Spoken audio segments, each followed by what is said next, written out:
então, a primeira mesa do segundo dia da 23ª Mostra de Pós-Graduação, a Interdisciplinaridade na Pesquisa.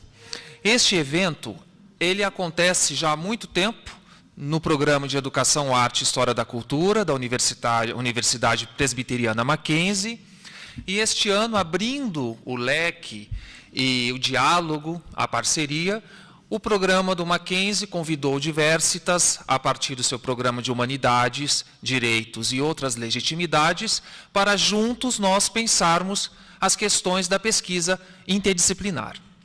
Portanto, nesta mesa, nós teremos os trabalhos das seguintes pessoas.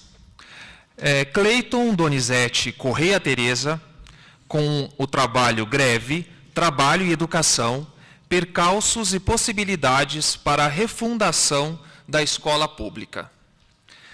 Everton Roberto de Oliveira, Reconstruindo Mundos, Arte, Direitos Humanos e Cidadania. O Everton não está na mesa ainda.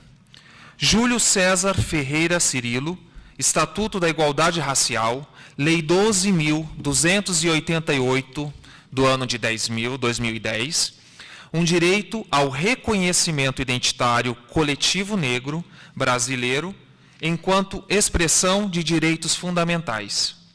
O Eleandro Lopes de Pierre não participará desta mesa, e Natália de Campos Tamura, A Favela do Moinho, relatos sobre como entendem a educação, a violência e a solidariedade por meio das suas histórias de vida. A Natália de Campos será a primeira a apresentar o trabalho. Devido a um compromisso, ela vai apresentar, e quando for 3h30, ela vai ter que se ausentar da mesa. Eu pediria para vocês, como o objetivo da mostra e dessas mesas é pensar a questão interdisciplinar, que vocês falassem um pouco como essas questões conceituais, metodológicas da interdisciplinariedade foram pensadas nos trabalhos de vocês. Tá? Everton? Olá. Então, agora a mesa está completa. Bom trabalho a todos. Iniciaremos, então, com a Natália de Campos Tamura. Boa tarde. Só um minutinho. Vocês terão 15 minutos cada um, tá? Posso soltar aqui? Boa tarde. Eu sou a Natália, sou Relações Públicas, trabalhei durante alguns anos no mundo corporativo, em empresas, e foi em uma delas que eu tomei contato com a favela do Moinho, que é a única favela que sobra no centro de São Paulo. É uma favela com em torno de 2.000 habitantes, 30 mil metros quadrados de terreno. Ela fica ali embaixo do viaduto Rio Branco, para quem não conhece. É uma favela que pegou fogo em 2011 e de 5.000 habitantes passou a ter 2.000. Por isso que é aí que ela passa a ser conhecida, né? A grande questão dessa favela é que é a única favela que não é urbanizada, então ela está em conflito, está numa região muito conflituosa, onde a gente tem a Cracolândia muito próxima, 80 prédios invadidos por uma série de movimentos sociais ali no centro de São Paulo. E ela também é um espaço não muito bem aceito pelo bairro Campos Elíseos, e, portanto, a gente tem uma série de ações que eles dizem higienistas para tentar tirá-los de lá.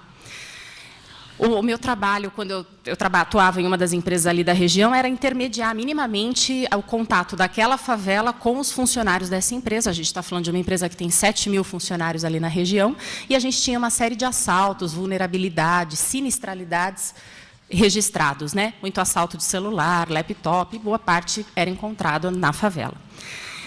E aí, durante 3 anos, atuei, conheci um pouco dessa região, e aí veio a paixão por, então, entrar lá dentro e entender, de fato, como pensam essas pessoas, que é um repertório completamente diferente de tudo aquilo que a gente conhece por normal, por cidadão, né? Como nós taxamos e intitulamos. Então, a ideia da interdisciplinaridade, no caso dessa pesquisa, ela foi muito natural, porque quando a gente fala de uma favela, a gente está falando de pessoas, e pessoas que têm uma série de âmbitos, né, e de panoramas aí sobre a vida diferentes. Então, naturalmente, perguntar para eles a respeito de uma série de temas, eu acho que já trazia à tona essa ideia da interdisciplinaridade. Não dava para pesquisá-lo sobre um único viés. Essa era, pelo menos, é um pouco do que eu constatei, do que eu gostaria, né? Eu não gostaria que o trabalho se limitasse a um único tema. E aí a ideia foi começar a resgatar um pouco das suas histórias orais e entender, a partir do que eles entendiam por alguns temas, essa ideia de como que eles enxergavam a vida. Então, uma série de... Eu já tinha esse contato estabelecido, que facilitou muito. E é uma das perguntas, né, algumas das perguntas que eu fiz para eles do ano passado para cá, quando eu comecei, de fato, a registrar, o que era educação, o que era solidariedade. A primeira pergunta, na verdade, foi se aquilo lá era considerado uma favela ou uma comunidade. E aí ficou muito claro que, para eles, aquilo é uma favela. Comunidade é como a gente coloca um nome bonitinho para ficar mais confortável para a sociedade. Eles entendem que favela é um processo muito mais humano e que comunidade lembra até um condomínio, onde as pessoas não se conhecem, o que não é realidade ali. Outra questão é se a gente podia chamar de barraco ou casa. E eles falaram, barraco, isso aqui não é casa. A gente tem lá e isso é quase que unânime, todos os barracos são feitos de madeira, por isso que é muito fácil pegar fogo. Hoje, por conta de um apoio do tráfico, a gente está tendo alguns levantamentos de casas de tijolo, né, de alvenaria, como eles chamam, entre um barraco de madeira e outro. Um pouco o tráfico apoia, um pouco são as pessoas que bancam. E essa é uma estratégia para que não se pegue fogo. Uma coisa interessante é que sempre que pega fogo, e já pegou fogo pelo menos umas 4 vezes, mas uma foi muito forte, 2012 teve uma também significativa, e o ano passado a gente teve um outro incêndio. Os incêndios são sempre na entrada. É uma comunidade que só tem uma entrada e uma saída. Você tem que passar pela linha do trem. Para quem conhece, é aquela estação que vai parar na Júlio Prestes. Então, só tem essa entrada e essa saída. E o fogo sempre pega ali. Então, não sei, a gente não sabe se isso é uma infeliz coincidência ou se realmente é um incêndio plantado, como eles dizem, né? Enfim, favela é um problema que, na verdade, no Brasil, ele já existe desde o século XX, onde a gente começa com um processo de favelização muito intenso. Nunca foi bem visto. Então, a gente tem aí vários autores, né? Até a Janice Perman, que trabalha muito de uma forma, acredito que muito... com muito sucesso, a ideia do mito da marginalidade. A gente sempre atribuiu a esses locais a ideia das patologias, a ideia de que é um antro de facínoras, de que tem uma desorganização social, que eles são os responsáveis por todas as doenças que se espalham pela cidade, que eles não são civilizados, não têm repertório cultural. Nós temos uma série de taxações a respeito disso. E o que me chama muito a atenção é que nós estamos num país onde a gente tem 6.300 favelas, e só em São Paulo a gente tem pelo menos 2 milhões de pessoas vivendo em 1.600 favelas. E a gente não sabe como lidar com isso. Tem uma estimativa da ONU que até 2020, de cada 4 pessoas, de cada 5 pessoas, 3 vão morar em favela.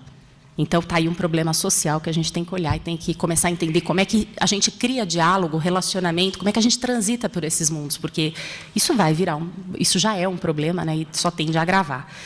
E entrar no moinho, então, foi muito interessante nesse sentido, porque ouvir deles, né, o que eles acham a respeito disso, tira um pouco aquela mítica, né, do que a gente acha a respeito deles. Eles têm repertório cultural, sim, é muito vasto, só é muito diferente do nosso, de fato. Para vocês terem uma ideia, uma das situações que eu passei foi levar um cortejo de palhaços lá para dentro, achando que estava sendo super cultural. E aí, quando a gente chega lá com esse cortejo de palhaços, depois de já ter pedido a bênção para o dono da boca, estava tudo acertado, não teríamos pessoas infiltradas, como é o grande medo deles, né? E uma vez que a gente entra com essa turma de palhaços, as crianças olham e falam, palhaço, vocês matam gente. E aí foi muito interessante, porque essa foi uma grande falha minha. Eu não tinha perguntado para essas crianças o que elas entendiam por palhaço. E palhaço é o cara que é especializado em matar policial no mundo do crime.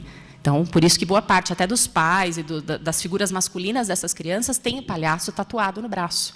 Isso, na verdade, é um código mais antigo, hoje já não está sendo tão usado, mas a gente ainda tem resquícios. E, para essas crianças, palhaço era isso.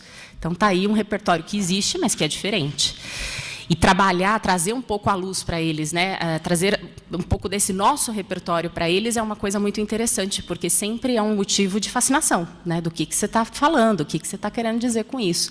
E o que me chama a atenção é como é que eles estão dentro da cidade e não convivem com ela, porque eles são totalmente excluídos, né? Nós, sociedade, os excluímos, não damos voz e acabamos condenando eles à inexistência, como se eles não existissem, né? A gente os despreza. Isso fica muito claro nas vozes deles. Eles têm... Nem todos têm vergonha, muitos têm muito orgulho de morar lá dentro, isso fica muito claro. Isso é até um discurso que eles criaram, né, e incorporaram como forma de conviver com essa realidade. Alguns dizem ter vergonha, sim, que dizem que moram em favela dependendo da pessoa com quem eles conversam. De todos os equipamentos culturais ali da região, o único que os recebe bem, sem enxotá-los de lá, isso também eu vivenciei, porque eu convivo bastante com eles, né, convivia mais, é o SESC. O equipamento cultural é o SESC. O único que, quando eles entram, são bem recebidos, podem usar os computadores. Não vai chegando uma série de policiais para tirar eles dali, porque eles estão mal vestidos, ou estão cheirando mal, ou não necessariamente nada disso, porque já foram filmados que são da favela ou de um local diferente, né? Porque muitos ali são muito bem cuidados. A gente tem crianças e jovens ali que são muito bem cuidados, muito cheirosos, muito inteligentes. Eu acho que, em geral, né, eles têm um nível de... uma proposta de sobrevivência muito diferente da nossa. Eles sabem sobreviver em qualquer ambiente. Então, isso é muito interessante de conviver. Bom, eu tenho um dos rapazes lá, o André, que já leu Hermann Hesse, e veio discutir comigo o que era isso, se eu já tinha lido, se eu entendia o que era isso. Eu acho isso fantástico, porque eu já levei isso em várias faculdades para bater papo com graduandos, e o pessoal nunca tinha ouvido falar desse cara. E aí você fala, estou dentro de uma favela, então olha como a gente subestima, né? E o André foi um dos caras que falou assim para mim, ele tem 16 anos, né? Ele falou, quando eu perguntei, André, o que é cultura? E aí ele falou, cultura é cultivar a terra, a essência, é a origem das coisas que fazem sentido na vida. E aí vocês imaginam que eu precisei de um tempo para me restabelecer e continuar a pesquisa, né? Porque eu falei, olha só, mais uma vez eu, no caso, né, subestimando a ideia de que, como eu tive, claro, outros tantos depoimentos quando eles dizem cultura, é quando você pinta um quadro muito bonito. Eu não manjo dessas coisas aí, não. E aí quando você traz para eles que eles têm cultura, só é diferente da que talvez a mídia coloque ou do que a gente pregue. Eu tenho cultura, eu posso dizer isso para os meus filhos. E você fala, caramba, gente, a gente está em 2016, né? E dentro de São Paulo, eu não estou num local muito afastado, não. Bom, uma coisa muito interessante é quando a gente fala um pouco da ideia da violência, né? Existem os laços fraternais que os unem, são violentos. Isso é uma coisa que não entra na nossa cabeça. Isso é comum. De fato, a gente tem uma mentalidade de uma série de mulheres lá dos anos 70, e isso não sou eu quem estou dizendo, são elas mesmas que disseram. Essas são as mulheres que já foram traídas, abandonadas, ficaram com o filho no colo, e aí chegam à conclusão de que as mulheres lá são muito subjugadas pelos homens e aceitam qualquer situação, que elas vivem ainda na pré-história, elas que trazem isso. Agora, a gente tem outras que ainda não se deram conta disso e que trazem como normal a ideia de que limpar a casa, servir o homem, realizar o coito, são todas ordens de trabalho que fazem parte do meu dia a dia e é isso que eu tenho como vida, né? Então, isso é muito comum. Muitas adolescentes grávidas, sim, e que vão entender depois que o pai vai abandonar. Então, uma coisa que boa parte das pessoas ali da favela reconhecem é que o homem, existem possibilidades de transformação, mas eles não querem necessariamente sair daquela vida. Aquilo é bom, aquilo é satisfatório, aquilo é suficiente. E, então, eles dizem que, para quem quer uma proposta mais ousada, o tráfico atende aos meninos e a prostituição atende às meninas. Então, sempre para o homem existe a ideia do movimento, né, do poder, da hierarquia a ser conquistada, e para a mulher é muito a ordem da submissão, da passividade, né, no caso, só atender aos outros. E isso incomoda boa parte das mães que já se deram conta de que isso pode acontecer. A gente tem uma série de mães lá dentro que não trabalham para vigiar os seus filhos, e aí está um outro mito que a gente quebra, a ideia de que elas não trabalham porque são vagabundas, porque são folgadas, né? Então, elas trazem isso muito fortemente. Se eu trabalhar nesse momento com meu filho com 13, 14 anos, eu perco meu filho. Se eu perder meu filho para o crime, eu perco uma vez só, que aí ele não volta. Então, eu estou aqui vigiando, eu fico em cima, eu sou chata. Isso foi uma questão bem interessante de várias mães. E elas têm total lucidez, até porque muitas delas já se envolveram com o tráfico anteriormente, mas conseguiram sair. O tráfico não cuida da comunidade, né, da favela, como a gente diz. Isso é característica de algumas favelas. Lá, especificamente, o tráfico empresta dinheiro e não cobra juros. Isso é uma benfeitoria. Ela tem outras poucas benfeitorias. Muita gente trouxe isso. Mas ela não é, não é um tráfico, um crime que cuida das pessoas, que protege as pessoas. Então, cada um por si. Por isso que a ideia de solidariedade, quando a gente pergunta para eles, é o seguinte: solidariedade só existe fortemente quando pega fogo a favela. Aí, até quem é teu inimigo, você ajuda. Quando não existe isso, é cada um por si. Cuida da sua vida, eu cuido da minha, a gente não se mete, acabou. É muito comum a ideia da inimizade. A fofoca lá dentro é uma violência muito grande, eles morrem de medo. Um dos grandes medos para conversar comigo não era o que a Natália ia perguntar, não era... Era a ideia assim, até onde eu ia levar isso. E aí eu tinha que deixar bem claro que eu não ia identificá-los, que eu não vou levar o que eu ouço de uma casa, né, de um barraco para outro barraco. E aí foi só com muita confiança mesmo que muitos se abriram, porque a fofoca é uma coisa muito forte, eles têm muito ranço disso. O sexo domina a linguagem, sim, eles falam muito de sexo, de autoritarismo. Enfim, uma coisa só que é muito interessante da gente notar, e que para eles é muito clara, é que o problema da violência lá dentro da favela não está no tráfico. O tráfico é só um dos aspectos de violência. A violência ela faz parte do cotidiano, das humilhações cotidianas. Quando eles saem na rua e são mal vistos, quando eles entram em algum local e são expulsos. Então, para eles, isso está muito claro, que é uma pena que a sociedade enxerga de uma forma diferente. Isso são falas deles. Então, isso é um pouco do que eles trouxeram. E falando de educação, para ser bem curta, né, porque tem muita coisa, isso foi um pouco da dissertação do mestrado, que se conclui agora em dezembro, e aí teria uma série de outras perguntas, se são felizes, quais são, como que eles enxergam por futuro, enfim, deu bastante caldo, né, essa pesquisa. Mas a ideia de educação, os diálogos são rompidos, a instituição escolar não é uma coisa bem vista, não há uma vivência saudável, não há nenhum tipo de prazer em ir lá, eu vou porque faz parte da minha ordem de trabalho, né? Minha mãe manda e eu vou até onde eu conseguir, até onde eu tenho que obedecê-la. Depois disso, eu vou romper com isso. E aí tem um caso, eu acho que muito mais do que ficar aqui teorizando e trazendo autores, né? Esse é um trabalho que dialoga o tempo todo com autores, então ele traz muito a Agamben e a ideia do corpo marcado, o homo sacer, quando a gente fala de violência, a ideia de que são corpos excluídos da sociedade, que a gente se entende soberano sobre eles, então cabe a nós a ordem de matá-los, executá-los, deixá-los viver, enfim, tem umas reflexões assim. Quando a gente fala um pouco de educação, não dava para deixar de tratar Antônio Novoa, né, que é um contemporâneo nosso que traz dilemas fantásticos sobre educação e que se encaixam muito bem nessa favela. Mas acho que eu queria deixar para vocês, para a gente fechar, só um exemplo de um pai com o qual eu tive um certo atrito, um pai mais idoso, né, não esperava ter filho, ficou pelo menos um ano fora de casa por conta da rebeldia da esposa ter engravidado, já era um casamento estável, né, um senhor nordestino. E quando ele volta, ele cria esse filho como a luz dos olhos, assim, ele cria com todos os cuidados possíveis.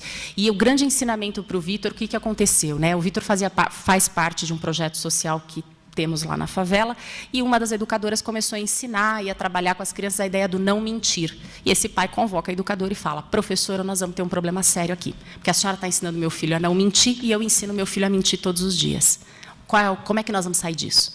E aí a professora falou: eu queria entender como é que o senhor ensina o seu filho a mentir, onde é que está essa necessidade? E ele falou: simples, o meu filho, quando ele entra na comunidade, ele passa por uma série de cartucheiras, por uma série de... Estava na ponta da língua o nome de onde a gente guarda a cocaína, as drogas, pino. Passa por uma série de pinos, né? Os pinos, quando eles são todos escondidos, e quando vem a polícia, o pessoal normalmente se livra rapidamente em qualquer canto, para que você não seja pego pelo tráfico. E ele passa direto por esses pinos, e eu ensino ele a nem olhar para os pinos, a passar por cima, e se alguém perguntar se ele viu, ele sempre negar. Ele não tem nem autorização para olhar para as pessoas e falar oi.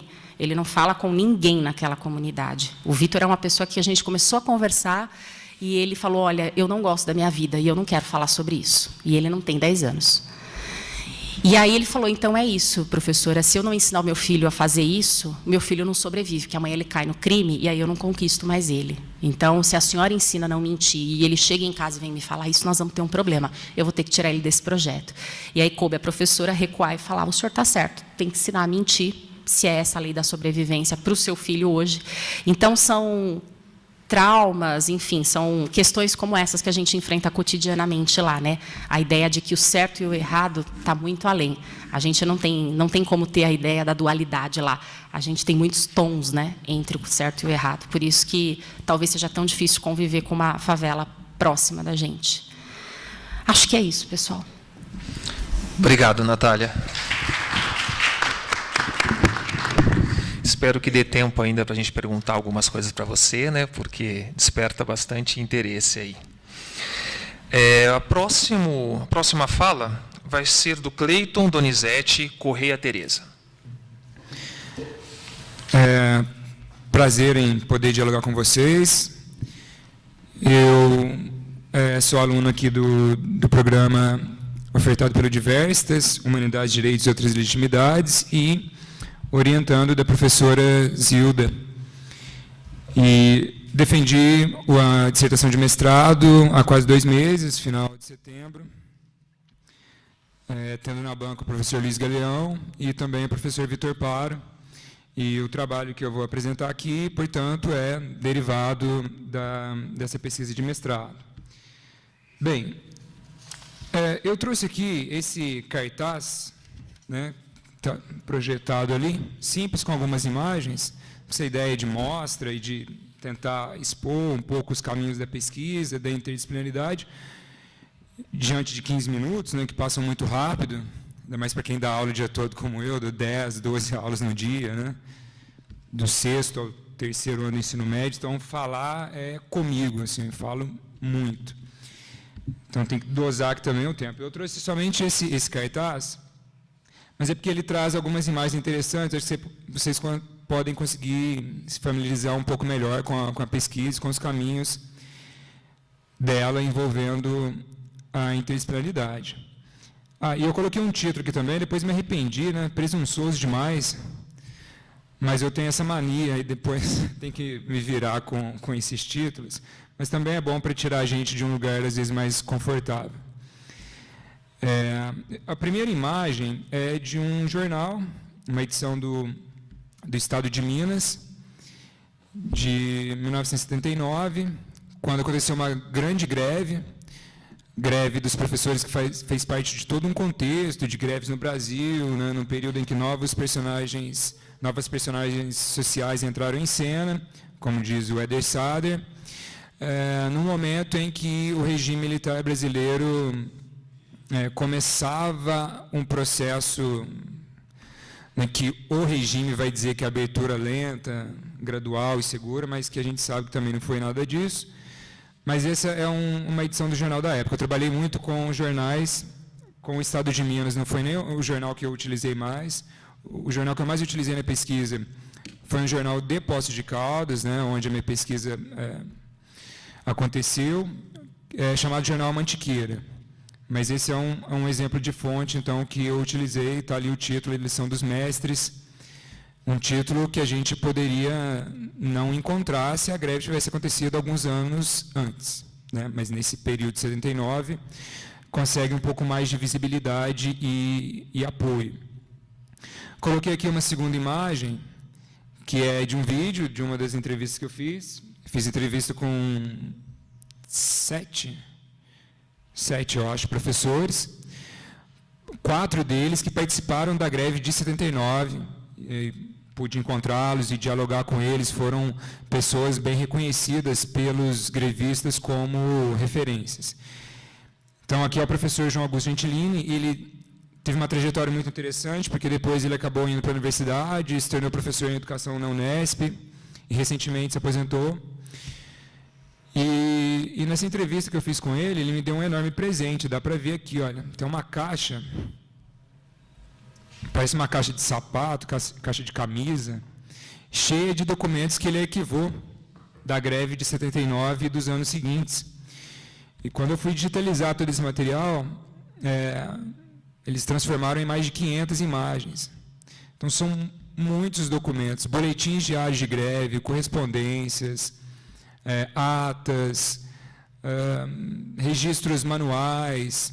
Então, eu acabei tendo uma quantidade bastante grande de fontes para poder analisar.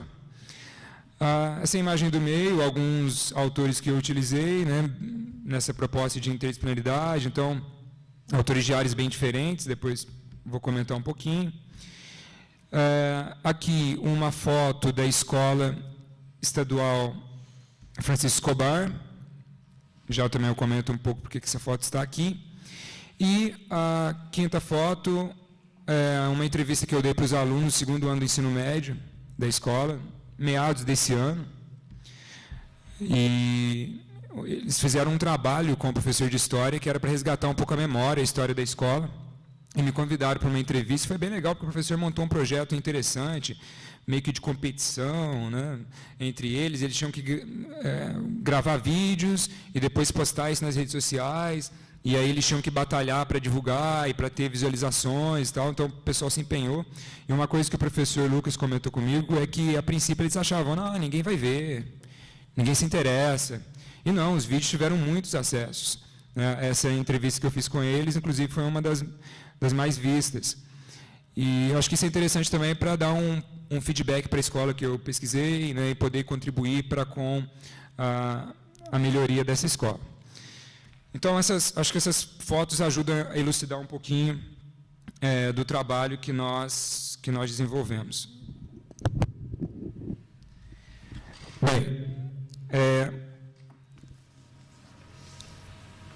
a pesquisa, a princípio, ela não foi pensada, quando eu comecei a elaborar o projeto, eu não pensava num programa interdisciplinar.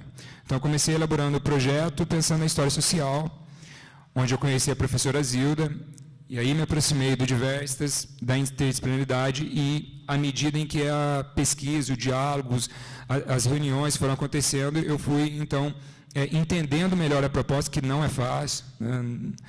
Eu fiz disciplinas aqui que exigiram muito de mim, por conta de 3 professores numa sala, autores bastante diferentes, mas também é uma experiência bastante rica para poder lidar com temas que perpassam, que podem perpassar, que precisam ser dialogados por áreas diferentes.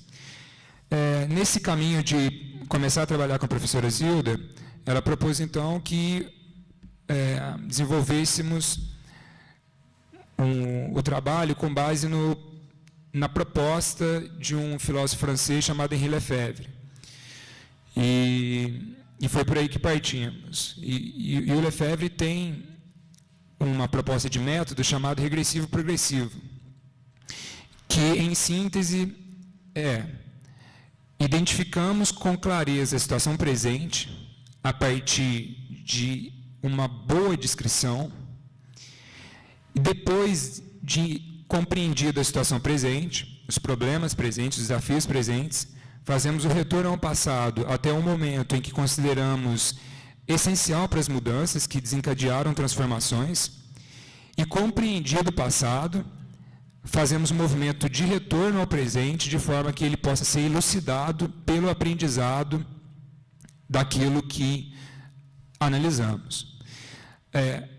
Entendido esse presente, a gente pode caminhar para o que o Lefebvre chama de transdução, que é projetar um objeto em que ele vai dizer que é necessário inserir o conhecimento na utopia. Então, é esse o caminho que nós fizemos durante a pesquisa. Eu fui até a Escola Francisco Escobar, fiz todo um trabalho de descrição, de levantamento de documentos, de planta arquitetônica, questionário com os professores, entrevistas, circulei pela escola, acompanhei aulas com outros professores de manhã, à tarde, à noite, fazia as minhas anotações. E depois fiz um recuo até a greve de 1979, que nós consideramos um momento crucial para as transformações no país e na educação. E, entendida a greve, retomamos novamente a escola para poder compreender a situação em que estamos e tentar projetar algumas possibilidades. Bem, esse trajeto, essencialmente, ele envolveu o diálogo interdisciplinar. O Lefebvre é um autor que escreveu sobre muita coisa, que brigou com muita gente, né, com uma discussão acadêmica de qual análise vence, né, está muito presente em várias obras dele, mas ele também, até para poder questionar, até para poder divergir, ele discutiu com áreas diferentes, com perspectivas diferentes. Então, acho que já trabalhar com Lefebvre e trabalhar com a educação na intensidade que eu e Zilda gostaríamos de fazer, envolveu necessariamente um diálogo interdisciplinar. Os problemas, de forma alguma, penso eu, poderiam ser compreendidos com restrições nesse sentido. Então, nós trabalhamos com autores como, além do Lefebvre, com Boaventura, das ciências sociais, né, do direito, o Vitor Paro, da educação, a Souza Pato, da psicologia, voltada para a educação, Alessandro Portelli, da história oral. Então, tem toda uma gama de autores de áreas bem diferentes e aí foi uma liberdade interessante que eu tive em trabalhar com a professora Zilda nesse sentido. Ela sempre disse, olha, se o autor é importante para essas questões, por que não? Independente de filiações políticas e outras coisas que às vezes são questionadas, se ele é interessante, a gente traz ele para a discussão, vamos observar no pensamento dele o que é possível elucidar para o problema que a gente tem. E também foi muito necessário trabalhar de forma interdisciplinar por conta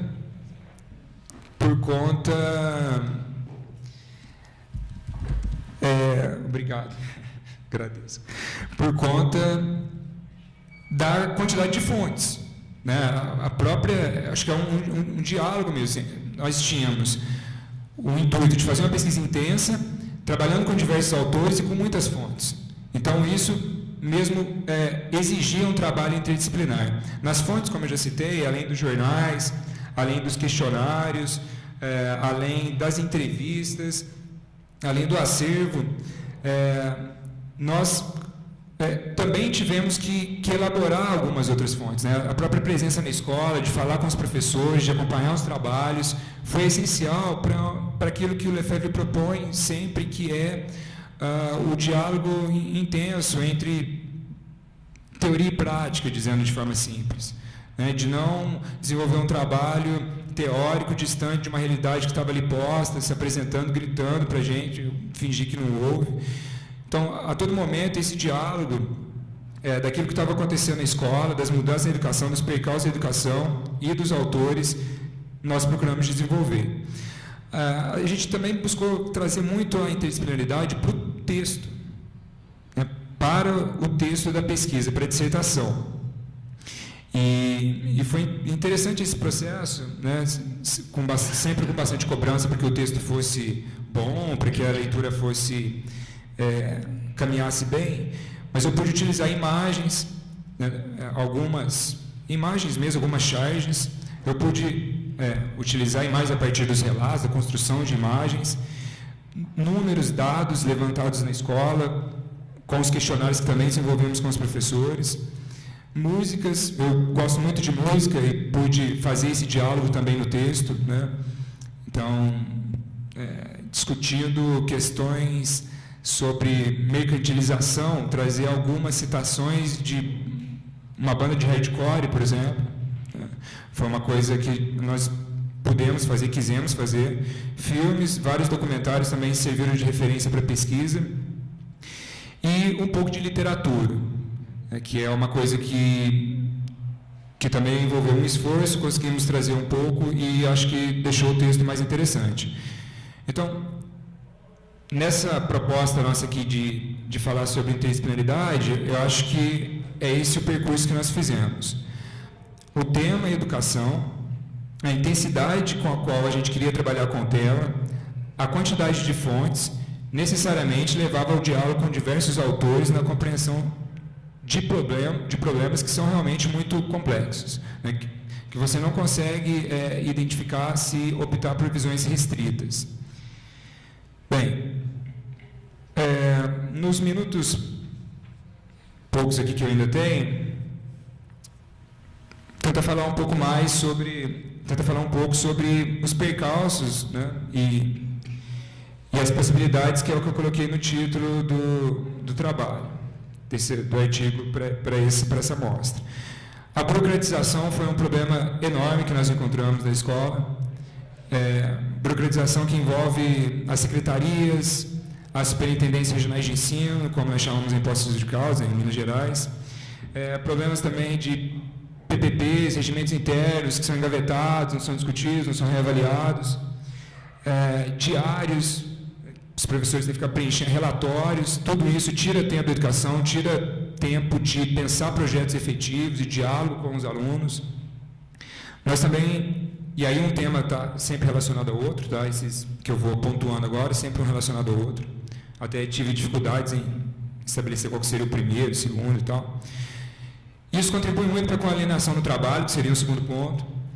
De forma que, muitas vezes, os próprios professores não veem sentido naquilo que estão fazendo. Os alunos, nessa situação, muito menos. Né? O próprio professor não consegue convencer da necessidade daquilo que ele busca desenvolver, o que gera uma perda de sentido, o trabalho como um fardo.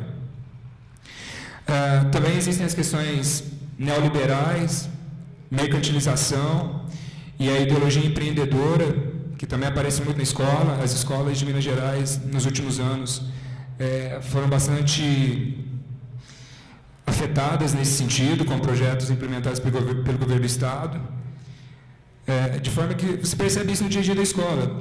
Um dia eu cheguei na escola e tinha uma célula, não sei se todos aqui conhecem. Uma célula é quando um grupo de alguma orientação evangélica se reúne em qualquer lugar para rezar e divulgar a sua fé.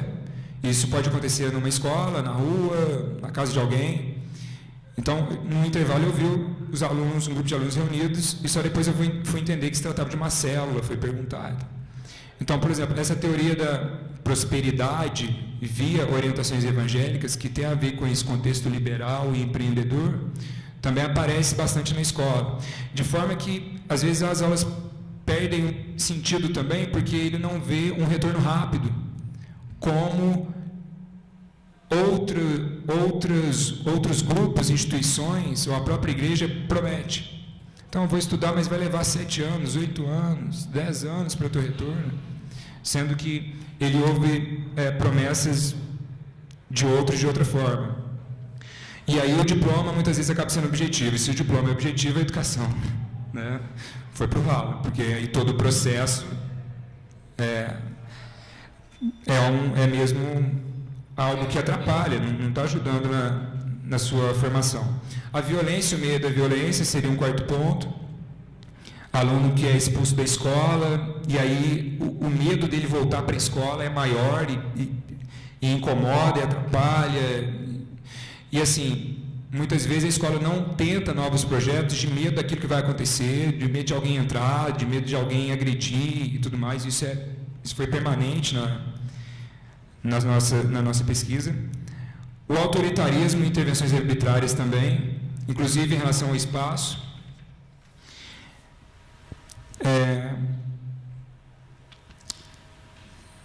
E aí, caminhando assim para o final mesmo, das possibilidades, nós identificamos que o afeto é uma questão fundamental que a gente precisa exaltar e compreender melhor, valorizar.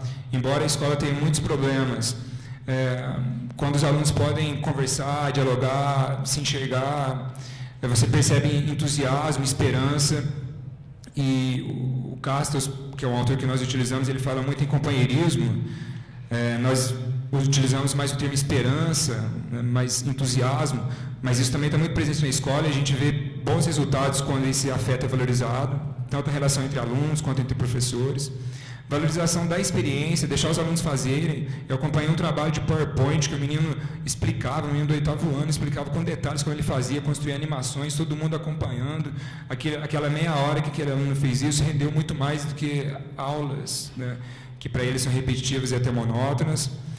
Apropriação do espaço, algo fundamental, também em trabalhos em que o espaço era disponibilizado a eles, as coisas funcionavam bem. Eu acompanhei um projeto com música, com intervenções artísticas, que é uma coisa que o Lefebvre diz, né?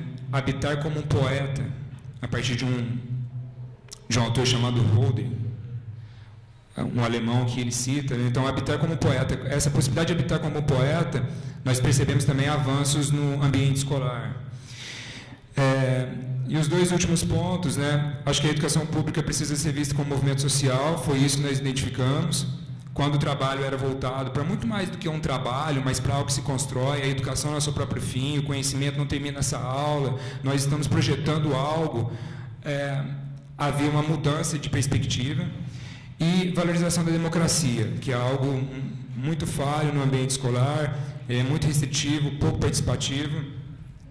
E se a gente pretende uma educação que realmente seja emancipatória, né, descolonizadora, os espaços escolares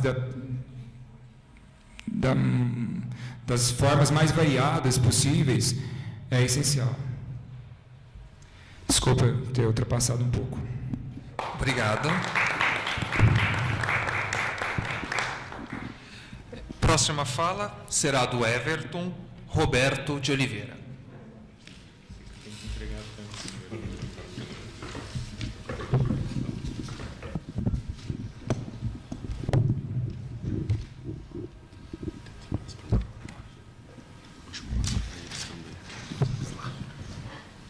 Boa tarde a todos.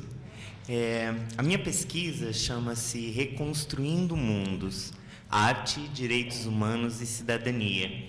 E eu coloquei um foco hoje na apresentação desse trabalho, falando sobretudo da questão da interdisciplinaridade nesta pesquisa.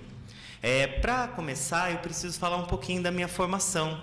Eu fui formado em Letras na Universidade Estadual do Mato Grosso do Sul, ao mesmo tempo em que fazia um curso técnico de teatro e também cantava num coral, né? Então, no final dessa graduação e dessa experiência com literatura, teatro, música, eu decidi me especializar em arte e educação e fiz um curso de especialização nesta área.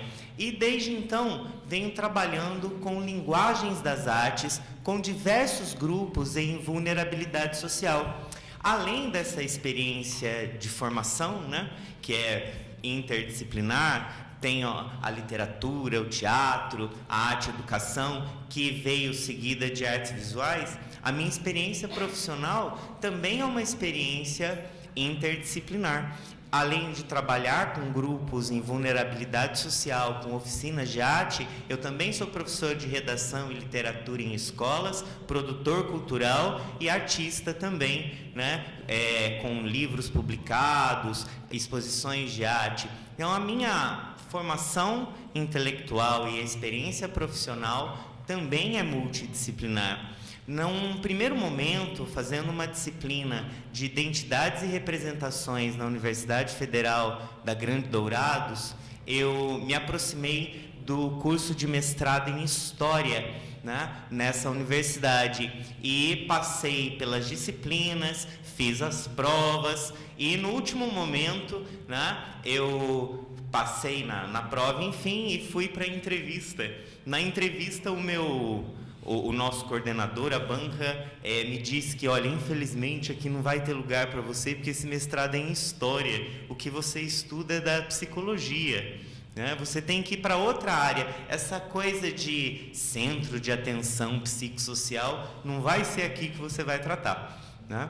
Então eu fui buscar outros programas de mestrado que pudessem abarcar o meu problema, o meu objeto e os meus sujeitos, que também na psicologia, né, não era exatamente ainda o que eu queria discutir. Eu encontrei mesmo um espaço para discussão contemporâneo, né, um espaço que permite esse diálogo aqui na USP, no programa Diversitas, Humanidades, Direitos e Outras Legitimidades, do qual eu faço parte. Então, essas tentativas de ingressar no mestrado terminaram agora em 2013, eu estou quase na conclusão do trabalho. Uma das questões importantes era que eu não tinha só um objeto de pesquisa. O Centro de Atenção Psicossocial, o CAPS, ele trata hoje aproximadamente 24 milhões de pessoas diariamente, pessoas que sofrem de transtornos mentais de leves a severos e também usuários de drogas e álcool. Desde 2005 eu trabalho com esse público. Primeiro, no Centro de Atenção Psicossocial em Dourados, Mato Grosso do Sul, quando tive meu primeiro contato com esses usuários, né, pacientes com transtornos mentais diversos e usuários de drogas também. Primeiro no CAPS, depois no programa Recomeço aqui no estado de São Paulo, pelo SARRAT, que era o serviço de referência à atenção a usuários de álcool e drogas, na Associação Arte Convívio também em Botucatu, e agora estou bem aproximado com um grupo de síndrome de Down em Sorocaba, onde eu moro e onde é o campo da minha pesquisa. Bom,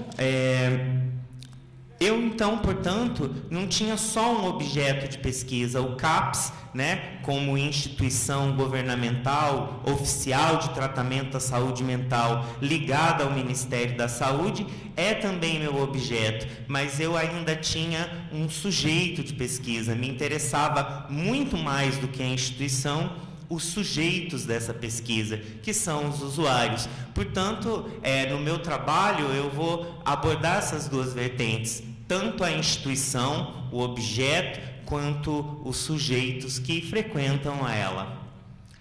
Ainda, nesse processo, né, eu cursei as disciplinas transdisciplinares e intermultidisciplinares aqui do Divestas e pude ter contato com vários autores das ciências humanas. Bom, nesse sentido, a minha pesquisa vai se encaminhar, né, tendo como eixo fundamental a escrita da história, a história vista de baixo, a história oral, a história do cotidiano, a história social. Então, portanto, a história é um eixo importante do meu trabalho, mas que conta com autores outros diversos, como, por exemplo, né, para começar a contar a história da loucura, para que eu pudesse localizar o meu leitor, eu precisava trabalhar com um teórico como Foucault, que vai contar, né, toda a história da loucura, da antiguidade clássica até o período mais contemporâneo. Era preciso também dialogar com outros sujeitos da história, como Peter Burke, Le Goff, Eugene Sharp, Penguins, entre outros, né, que vão tocar nessa questão da escrita do trabalho, desse meu eixo fundamental. No entanto, né, como eu tenho não só o sujeito, o usuário do CAPS, mas também tenho um objeto, eu precisava fazer análise de documentos oficiais. A legislação, a lei que implanta e fundamenta os CAPS também faz parte do meu trabalho, numa leitura desses documentos oficiais. Para tanto, eu vou ter que usar recursos das políticas públicas. Isso me foi permitido aqui, porque fiz uma disciplina na EASH também, na Zona Leste, né? Só especificamente para tratar dessa questão das políticas públicas que implantam os centros de atenção psicossocial no Brasil. Também, né, ainda aliado à questão histórica dessa marginalização dos usuários dos centros de atenção psicossocial, eu vou utilizar o Paulo Amarante com sua obra Loucos pela Vida, onde ele conta toda a trajetória do que chamamos de luta antimanicomial. São grupos de interesse e representação que foram, né, fundamentais para que o exílio, o banimento, a agressão, a violência contra esses sujeitos, geralmente oriundos de famílias pobres no Brasil e em outros lugares, né, do mundo, são submetidos diariamente. Então, o Paulo Amarante vai contar também toda a questão da luta antimanicomial. Ainda, né, nessa minha pesquisa, a metodologia era uma metodologia que precisava contar também com outros referenciais. Na minha metodologia de trabalho, eu vou utilizar, por exemplo, fotografias, né, o uso da imagem para criar um memorial dessa minha experiência nos CAPS. Eu vou contar na minha pesquisa todo o meu mais de 10 anos de trabalho com esses usuários, tanto com pacientes psiquiátricos quanto com usuários de álcool e drogas. E para isso eu vou utilizar como parte desse aporte teórico as imagens que eu produzi ao longo desses anos e que na época tinham apenas intenção de registro, de registrar as atividades que eu fazia cotidianamente, sejam elas de teatro, de artes visuais ou de literatura, com esses meus alunos, usuários ou pacientes. Bom, também, né, e para isso eu vou utilizar a Susan Sontag com a questão da leitura das imagens. Ainda, né, eu me propus a um novo período de convivência com esses grupos em Sorocaba, que é um polo fundamental de tratamento à saúde mental, talvez um dos grandes do Brasil, bastante reconhecidos. Hoje atende a centenas de pessoas, né, tanto de Sorocaba quanto da região. Eu vou me utilizar de pressupostos da história oral, né, sobretudo do professor aqui do Diverstas, o professor José Seb Bonleiry, né, com a sua história oral. Vou utilizar pressupostos como a colônia, por exemplo, nessas entrevistas temáticas da história oral, nessas narrativas, histórias de vida, nós vamos ter recortes, né, voltados à relação desses sujeitos com a arte. Me propus, então, a uma nova convivência com o grupo, o que abriu mais uma brecha para mais uma disciplina ser utilizada aqui nessa metodologia, que é a questão da antropologia, né? Vou me basear tanto em Malinowski como no professor Cardoso de Oliveira para neste novo período de convivência com o grupo, em que eu estou agora entrando para finalizar a minha pesquisa com trabalho de campo. Então, tem mais um momento de convivência com eles, vou participar das oficinas de arte que eles desenvolvem diariamente. Então, além da convivência com o grupo, como defende o Malinowski, a observação do ambiente, das atividades, as entrevistas temáticas, tenho também a apresentação do trabalho final, que é uma apresentação que vai contar tanto com a dissertação escrita, quanto com um produto audiovisual, que deve representar, né, essa dissertação. Então, ao final do trabalho, eu também terei um filme documentário que mostra todo esse processo de trabalho. As questões fundamentais dessa minha pesquisa, né, como esses sujeitos ditos loucos têm uma história longa na humanidade, a minha questão é que, se eles permanecem marginalizados, alijados de seus direitos como seres humanos e como cidadãos, quais são os motivos? Serão questões históricas, políticas, sociais? Cumpre-se mesmo a legislação estabelecida de se realizar atividades artísticas diariamente como forma de terapia, alternativa a um tratamento medicamentoso, como já provou, por exemplo, a psiquiatra Nise da Silveira, né, ainda nos anos 70, importante figura da luta antimanicomial, em que eu também me apoio para escrever o meu trabalho. Não? Então, ela mesma dizia que a arte é libertadora. A minha proposta de trabalho é voltada a compreender se há muros ainda invisíveis que os aprisionam nos antigos manicômios que há muito tempo, né, foram extintos no Brasil. É isso. Obrigado. Obrigado. Fechando as apresentações, o Júlio César Ferreira Cirilo. Controla aqui para você. Pode deixar que eu controlo. Tá, boa tarde a todos, uma honra estar aqui presente. Eu sou aluno recente no Diverstas, no programa Humanidades, Direitos e Outras Legitimidades. Comecei nesse semestre. A minha formação é em Direito e em Relações Internacionais e sou professor no estado de Minas Gerais, professor universitário na área do Direito. A minha entrada no Diverstas foi justamente em busca dessa interdisciplinaridade, algo que eu nunca consegui encontrar justamente no direito, né? A área jurídica, mesmo no mundo acadêmico, ela é tensa e árida, e não se abre a outras áreas, a outros saberes, a outras formas de conhecimento. E desde a graduação lá nos idos dos anos 90, eu tenho tentado buscar discutir e rediscutir questões jurídicas.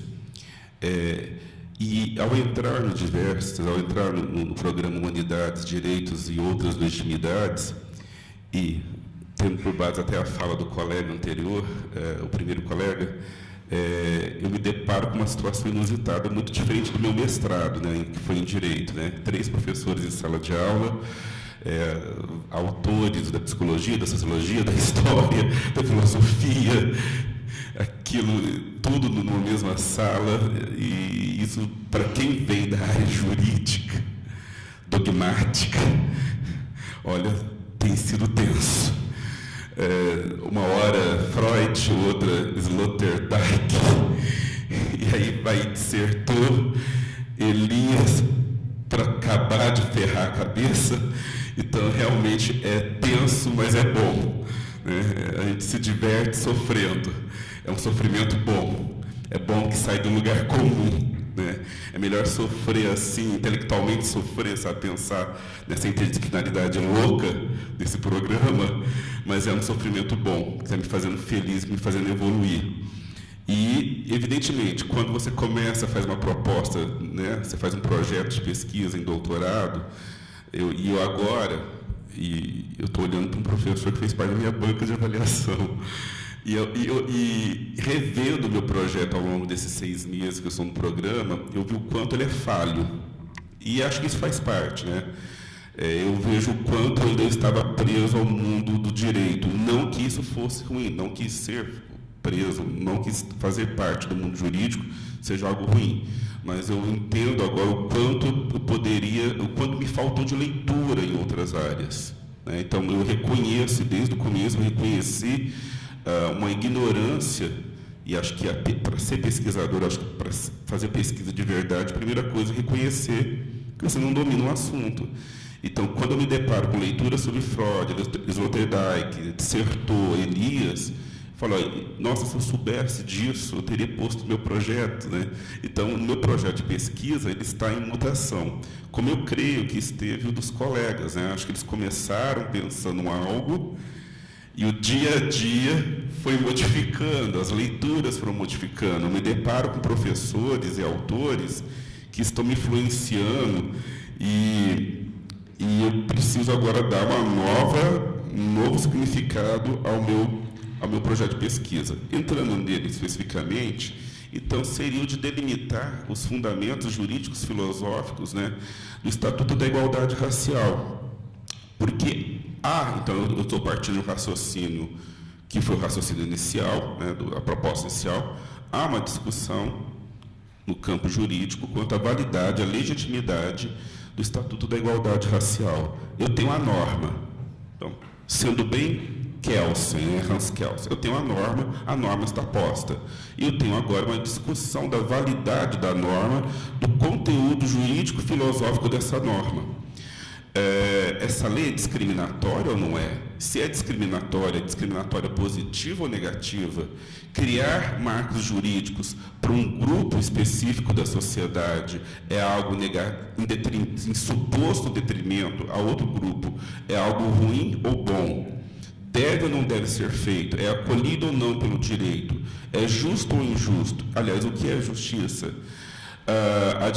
Os questionadores, aqueles que questionam o marco regulatório que é o Estatuto da Igualdade Racial, eles partem apenas de uma visão, né? É uma lei discriminatória, é uma lei racista, no sentido de discriminar e dividir a sociedade brasileira, é uma lei que cria regras e benefícios, ou como eles queiram dizer, supostamente privilégios a um grupo específico em detrimento de um outro grupo, que seriam os não negros. E a própria conceituação do que é ser negro ou não no Brasil seria questionável conforme esses grupos. E acho interessante, salvo poucos professores do direito, eu não tenho visto o questionamento do Estatuto da Igualdade Racial no mundo acadêmico. Eu sei que há, né, nas ciências sociais, etc. Eu sei que há, mas eles não têm, às vezes, a coragem de escrever artigos ou produzir, apresentando seus argumentos de forma mais acadêmica, mais técnica, para questionar o Estatuto. Eu sei que no mundo jurídico se aprende a esses valores de legitimidade jurídica da norma, se ela seria constitucional ou não. Mas, tirando esse argumento minimamente jurídico, eu não estou encontrando outros argumentos na sociologia, na antropologia, na ciência política, questionando os fundamentos da norma. Ou seja, a existência de uma lei de Estatuto de Igualdade Racial. Pode até ser que haja, e eu não tenho encontrado, mas eu estou procurando. O questionamento do Estatuto de Igualdade Racial, ele ocorre sobretudo no mundo político, né? Nos grupos de pressão. No Congresso, já há grupos tentando rever o Estatuto. Isso se deu após o golpe desse ano, já há grupos tentando rever essa conquista jurídica, ou pelo menos mitigá-la. Então, o debate também sai um pouco da academia e vai para o mundo da política prática, da prática política que se dá no âmbito do Congresso Nacional. Então, quais seriam os questionamentos da minha pesquisa? Qual é a legitimidade de um marco normativo específico a um grupo étnico-cultural? Essa norma, ela expõe o princípio da igualdade, conforme disse Celso Antônio Bandeira de Mello, tratar desigualmente aqueles que são materialmente desiguais em busca de uma igualdade real. Ela expõe princípios da teoria da justiça de John Rawls, né, a teoria da justiça de Rawls. A natureza jurídica do Estatuto da Igualdade Racial é uma norma meramente declaratória de princípios e, portanto, se for nessa linha, ela não tem norma vinculativa, ela não vincula políticas públicas. Aí eu, agora, após a entrada no Diversas, eu tenho que seguir também na área da leitura das políticas públicas, né, que são, a grosso modo, eu tenho o direito e eu tenho política pública que efetiva o direito expresso. E eu não havia pensado, né, ainda dentro daquela pré-doutorado, só pensando no direito, mas não pensando na efetividade do direito. Então, agora eu sou forçado a ler e a buscar a questão das políticas públicas. É uma norma meramente vinculativa, é uma norma apenas principiológica, ou ela é garantidora de políticas públicas? Ou seja, a partir de um Estatuto de Igualdade Racial, eu posso exigir políticas públicas. Então, eu tenho uma leitura do Blumer sobre o estudo sociológico da normalidade do racismo no Brasil, né? Então, eu vou para a sociologia também estudando Blumer, essa questão de que foi criado um consenso, de que uma autoimagem que foi criada sobre o negro no Brasil e a questão do negro frente a outros grupos. Eu começo agora, até por orientação dos professores do curso, a ler o Horaci Nogueira. Eu desconhecia o Horaci Nogueira, e o artigo e o livro que ele tem sobre preconceitos de marca, preconceitos de origem, a questão das relações raciais no Brasil e nos Estados Unidos. No Brasil, o preconceito é de marca, é de característica, a grosso modo falando, o tempo já está se esgotando, e nos Estados Unidos seria de origem, basta uma gota de sangue negro e você já é considerado negro, né, a grosso modo falando. Então, eu tenho que entrar no estudo da história, no estudo da sociologia, a leitura também de Norbert Elias, a questão das instituições, né, e de como essas instituições, Norbert Elias dissertou em Freud, de como essas instituições, que seriam as garantidoras das políticas públicas, elas são formadas por recalques ou por questões intergeracionais que vão permeando ainda a discriminação contra o grupo negro. E também entra também um pouco na fala do colega a questão policial, né? A polícia é uma instituição, da colega inclusive, a polícia é uma instituição que tem esses recalques de desconhecer e de ignorar direitos e garantias individuais e coletivas. Então, a pesquisa que inicialmente era jurídica, ela parte agora com a questão interdisciplinar, efetivamente interdisciplinar. Eu estava pensando apenas em termos de direito e filosofia, mas agora eu tenho que abarcar também, nesse primeiro semestre, já começo a adicionar leituras de Dissertor, Nogueira, Freud, Norbert Elias, e também discutir a questão da personalidade, da identidade, que eu venho de uma concepção jurídica de identidade e personalidade. E na psicologia, na psicanálise, a identidade e personalidade tem outro viés. Na história também, a questão da história. E, por final, como se trata de um direito humano, o direito ao reconhecimento, o direito de um grupo ser protegido, de ser reconhecido, né? Ele existe, mas ele não é reconhecido pelas políticas públicas. Então, como se trata de um direito humano, e um direito humano de viés cultural, eu termino, então, a fala com o relatório da ONU, da qual o Brasil assinou algumas declarações internacionais de direitos humanos e não cumpre. E essa norma veio para cumprir. E ela diz que é o direito de participar da vida cultural, é o direito de ser reconhecido em sua expressão e em suas especificidades, as mais amplas possíveis. O Estatuto da Igualdade Racial, ele garante, ele determina políticas públicas específicas, inclusive para a saúde. A anemia falciforme é uma questão, é uma doença, é uma questão de saúde que é muito comum na população negra, e é necessária uma política pública específica para esse grupo. E o Estatuto da Igualdade Racial, então, garante a esse grupo o direito à saúde também. Então, eu estou partindo, então, buscando em outras áreas do conhecimento elementos teóricos para poder avançar na minha pesquisa, que, ao contrário dos colegas, é uma pesquisa inicial e está sujeita a amplas modificações. Deu tempo? Obrigado. Obrigado, Júlio César. Antes